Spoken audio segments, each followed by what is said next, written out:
Deliberations continue. This jury has had the case since about 11:40 this morning.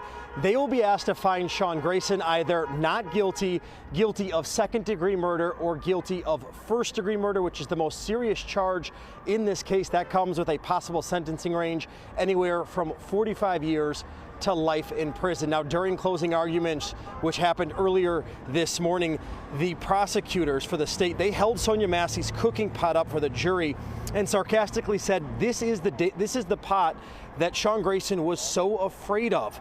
Grayson testified this week, and he told the jury that he was scared of being hit with boiling hot water inside the pot.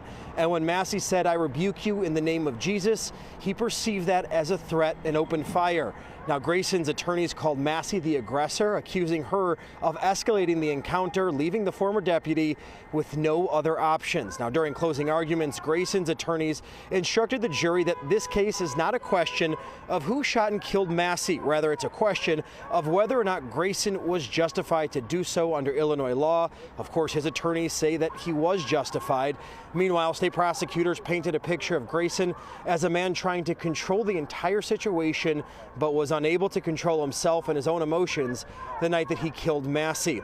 The Sangamon County State's attorney instructed the jury that Grayson threatened to shoot Massey in the face, and he did, and therefore must find him guilty of the most serious charge, first-degree murder. CBS News Chicago legal analyst Irv Miller has been following this case.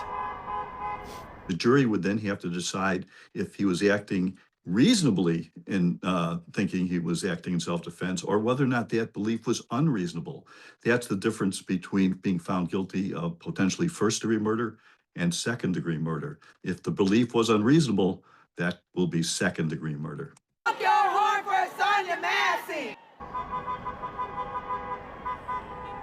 And outside of the courthouse, some of Massey's family members hugged demonstrators who've been vocal throughout the trial. We do expect to hear from the Massey family at the conclusion of the trial. And back out here live, you can hear and see some of those protesters. They've been out here for the duration of the trial. Earlier during closing arguments, the prosecution, they did play that unedited version of the body camera video showing Sean Grayson shooting and killing Sonya Massey. It was hard to watch for the Massey family. Once again, several family members cried while it played. Some of them had to leave court.